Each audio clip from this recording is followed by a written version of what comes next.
इस स्टोरी की शुरुआत हमें बताया जाता है 4 कॉन्टिनेंट और 20 नेशन, और जहाँ पे काफ़ी सारे जो स्पीसीज रहते हैं, उसके साथ इस दुनिया में मैजिक भी एग्जिस्ट करता है। रॉन्डल मिथ और स्वॉर्ड के एरा के बाद अब करंटली रॉन्डल में एक्सट्रीमली मैजिक डेवलप हो चुका है, और इसी एज को मैजिक एज कहते हैं। सीन शुरू इस लड़की की तरफ दिखाया जाता है और ये कहती है मैं अभी टेलीपोर्ट गेट के सामने हूँ, तुम कहाँ पे हो? और वहाँ से आवाज़ आती है तुम वहीं पे रुको, मैं जा रहा हूँ तुम्हारे पास। राइडर थोड़ा इस दुनिया के बारे में बताते हैं कि ये हाईली डेवलपमेंट मैजिक सिविलाइजेशन है, फिर भी यहाँ पे पॉलिटिकल सिस्टम लागू है जैसे किंग और नोबल्स का। कुछ लोगों की तरफ दिखाया जाता है जो गार्ड है वो कहते हैं हमारे यंग मास्टर के सामने से हट जाओ, अभी भी जो क्लास सिस्टम है लागू है। करंटली इस मैजिक एरा में ये गोल्डन एज चल रहा है रोंडाल्ड में। उसके साथ December 29 1999 magic century, new century arrival होने से एक दिन जो आर्ट्स में इसका विलियो रिवील हो गया और ये दो दुनिया उलट पलट हो गई। यहाँ पे कोई अनाउंस करता है पावर नॉलेज दौलत जो भी कुछ था मेरे पास सब कुछ मैंने छुपाया दिया है इस दुनिया के अंदर कहीं पे, जिसको भी चाहिए वो खुद ढूंढ कर ले सकता है, जिसके किस्मत में होगा वो उसे मिल जाएगा। एक विजर्ड अपने व्हील छोड़ के चला गया, इसी वजह से जो दुनिया है वो अपसाइड डाउन हो गया। ये विजर्ड की तरफ से एक तोहफा है जो लीड करेगा गोल्डन एज को। ये एक 9 सर्कल का विजर्ड है लुकस, ये आर्क मैच लुकेस का मैसेज था, सबके लिए मैसेज था कि तुम भी ये जो आर्क मैच का लुकेस का जो फेट है वो भी तुम पा सकते हो। और इस तरह से एक जर्नी शुरू हो गया, जो लोग यहाँ पे चाहते हैं जो लुकास का पेट उनके लिए एक जर्नी शुरू हो गया। इसके साथ साथ काफ़ी सारे जो रूमर्स है इसके रिलेटेड वो फैलना चालू हो गया, जैसे कि लुकास का डंजन एग्जिस्ट करता है ड्रैगन के बैरन लैंड में, या फिर लुकास कहीं पे छुप गया है जिस नेशन में काफ़ी कम टैक्स है। लुकास का एक स्काई फर्स्ट रेस है जो यहाँ पे है वर्ल्ड के सेंटर में सी ऑफ स्टॉर्म में। फर्क नहीं पड़ता तुम्हारा नेशनलिटी क्या है, तुम कौन से स्पीसीज हो या फिर तुम्हारा रैंक क्या है, कोई भी आगे बढ़कर जो आज डूक का यहाँ पे मानुअल है लुकेस फेड वो ढूंढ सकता है, वो ले सकता है। पर रूमर्स होते हैं, अभी तक किसी को कोई भी नहीं मिला। काफ़ी सारे लोगों ने यहाँ पे छानबीन की, फिर भी एक इंसान को भी कुछ एक क्लू भी नहीं मिला। और इस तरह से 20 साल गुजर गया। सिंह किसी बंदे की तरफ देखा था और इसे नोटिफिकेशन आता है कि आपने जो लुकस का किस्मत है एक्वायर कर लिया, पा लिया, और ये बंदा हमारा एमसी है और ये एक्वायर किया होता है। Year 207 magic century Lawrence castle. कोई कहते हैं यंग मास्टर एड्रियन क्या आप फिर से पढ़ाई करने के लिए जा रहे हैं? ये बच्चा कहते हैं हाँ मैंने जो किताब पढ़ लिया है उनकी जगह पे वो किताब मैं रखने जा रहा हूँ। ये बटलर इस बच्चे से कहता है हमें ऑर्डर दीजिए हम कर लेंगे। ये बच्चा कहते हैं नहीं एक किताब है जो मैं खुद ही ढूंढना चाहता हूँ।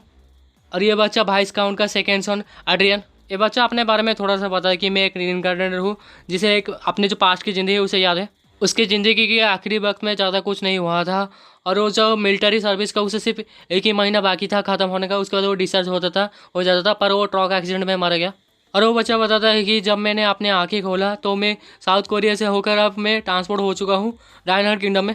किमिंग से अब एड्रियन एक ऑर्डिनरी मिडिल क्लास फैमिली से अब मैं स्टार्ट कर रहा हूँ एक जो नई ज़िंदगी, मेरे सेकेंड सॉन है वाइस काउंट फैमिली से।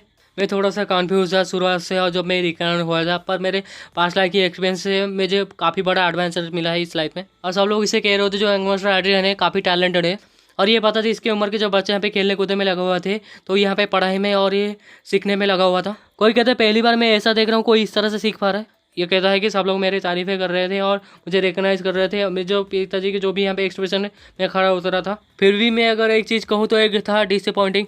और उसके 20वीं सेंचुरी से ये जो सिविलाइजेशन थे काफ़ी एडवांस था, ये जो रोंडल है ये दो दुनिया है, और मेरे प्रीवियस दुनिया की जो भी यहाँ पे नॉलेज है इतना मददगार भी नहीं था। तो फिर इस तरह के सिचुएशन में क्या ही कर सकता, जो मेरे जो वैल्यू है मेरे जो यहाँ पे कीमत है वो बढ़ा सकता। और क्या, मैंने जीनियस जैसा एक्ट करना चालू रखा, पर ज़िंदगी इतना आसान भी नहीं है। एड्रियन कहता है कि जब मैं यहाँ पे 7 साल का था तो कोई मुझे जहर देने की कोशिश की थी।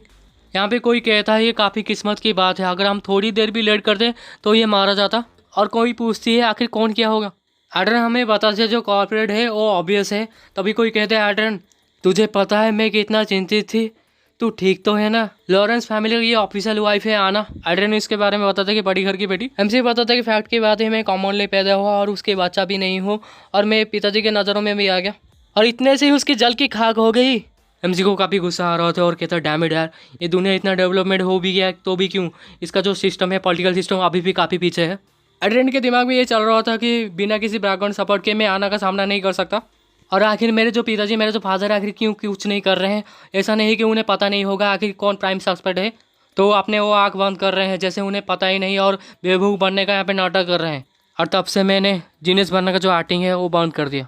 10 साल के बाद मैजिक सेंचुरी 1 मई 2019। एड्रियन अब 20 साल का हो चुका है और किसी स्टोर में आया होता है। और ये पूछता है तुम्हें पता है कि वो कौन है, क्या वो कोई सेलिब्रिटी है, और ये लड़की उसे चुप करा देती है। ये लड़की धीरे से उसे कहती है ये सेकंड यंग मास्टर है लॉरेंस फैमिली के। वो लड़का कहता है क्या कहा तुमने, क्या ये लॉरेंस फैमिली से है? पर इसका जो आउटफिट है वो नॉर्मल है, कॉमन लोगों जैसा। तभी एमसी कहता है एक्सक्यूज मी, और वो लड़की उस बंदे की मुंह बंद कर देती है और एड्रियन से पूछे मैं तुम्हारी किस तरह से मदद कर सकती हूँ।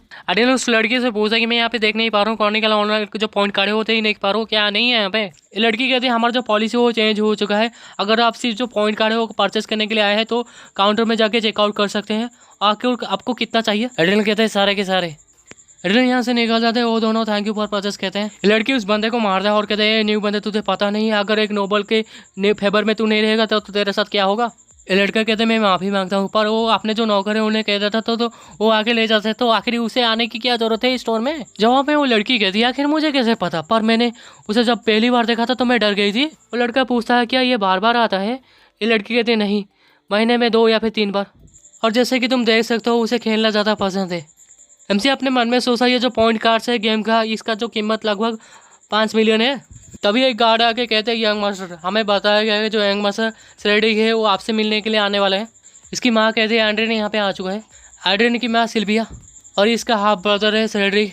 एड्रियन सोचता है कितना आना है, उसका जो भाई है वो चिल्ला के कहता है तू एक नोबल का बच्चा है, अपने बारे में तो नहीं सोचता, पर अपने जो फैमिली का प्रेस्टीज है उसके बारे में ज़रा सोच।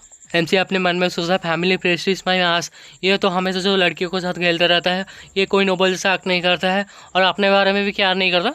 अगर वापस से मैं जवाब दूंगा तो ये लंबा खिंचता रहेगा, तो फिर मैं विड्रॉ करता हूँ, पीछे हट जाता हूँ। एड्रियन कहता है मैं थोड़ा सा टहलने के लिए गया था, अगली बार मैं ध्यान रखूँगा। उसका भाई कहता है हाँ एक कॉमनर का मिक्स ब्लड आखिर क्या ही प्राउड करे इसके ऊपर।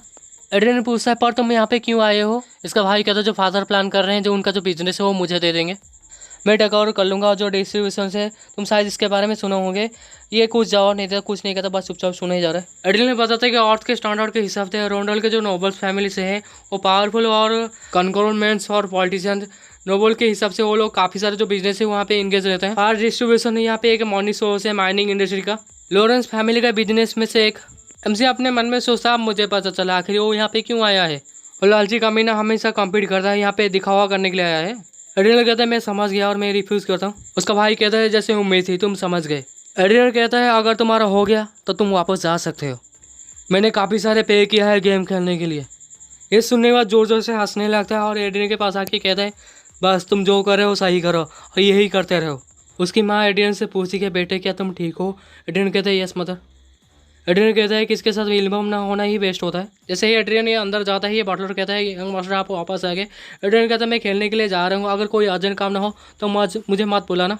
एड्रियन कहता है मेरा जीनियस का जो इमेज था उसे मैंने अबेंडन कर दिया, उसे छोड़ दिया और अपने आप को आइसोलेट कर दिया। शायद जो फादर है बिल्कुल भी इंटरेस्टेड नहीं हुए, एक कॉन्कोवेंट का जो बेटा है जो एक जीनियस भी नहीं है, उसके बाद मेरे लिए फादर बदल गया। थैंक्स फादर की इस एटीट्यूड की वजह से मेरे तो लाइफ यहाँ पे जो मुश्किल है, फिर से ज़िंदगी यहाँ पे मुश्किल में नहीं पड़ा मेरा। और इस तरह से मैं जीता रहा 10 साल अपने जो प्रेजेंस है उसे मिटाते हुए। इसके पीठ पीछे बात कर रहे होते क्या यही वो सेकंड सन है जो जीनियस काफ़ी जीनियस था और अभी ये गेम एडिक्ट है। जैसे ही मैंने ग्रेजुएट किया एकेडमी से वैसे ही मैं कैसल से निकल गया अपने माँ के साथ। ये लोग बात कर रहे होते हैं रूमर के हिसाब से ये पॉइजन के बाद से ही ऐसा हो गया। तुम देखे हो सर सेड्रिक को देख के ही वो अपना जो पूछे वो छुपा लेता है।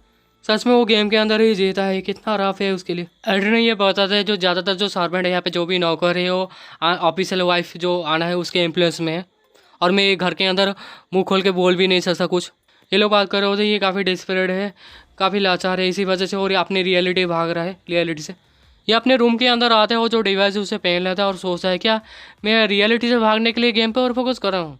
ऐसा नहीं है, और सिस्टम से नोटिफिकेशन आता है कि आपने जो स्टेज 1 क्लियर कर लिया है, आपका कैरेक्टर इंस्टॉल हो रहा है और सिंक्रोनाइज हो रहा है आपका कैरेक्टर और रियल लाइफ बॉडी के साथ। ये कहता है अगर तुम किसी के ऊपर नज़र रख रहे हो तो जो वर्चुअल दुनिया है वहाँ पे भी उसके ऊपर नज़र रखो। और यहीं पे ये चैप्टर खत्म।